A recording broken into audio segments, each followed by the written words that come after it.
Police उपायुक्त विजय Kabade, Ajit Borade, doctor Deepali काळे यांची बदली, तर गौहर हसन आणि अश्विनी पाटील घेणार नव्याने पदभार। राज्याच्या युवा धोरण समितीवर आमदार देवेंद्र कोठे यांची निमंत्रित सदस्य म्हणून निवड करण्यात आली आहे।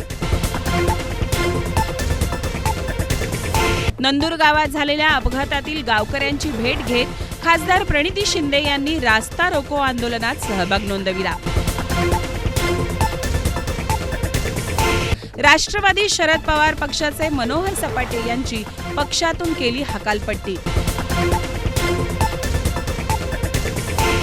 मानांच्या पालख्या नियोजनासाठी 21 अधिकाऱ्यांच्या नेमणुका करण्यात आल्या आहेत। महानगरपालिकेत उड्डाणपूल संदर्भात आमदार विजयकुमार देशमुख, आयुक्त doctor Sachin Ombase, national highway अधिकारी व नगररचना विभागाची संयुक्त बैठक संपन्न। आर्थिक गुन्हे शाखा सोलापूर ग्रामीण पोलीस विभागाची उत्कृष्ट कामगिरी। 23 आरोपी विरुद्ध 4983 पानांचे दोषारोपपत्र दाखल करण्यात आले आहे।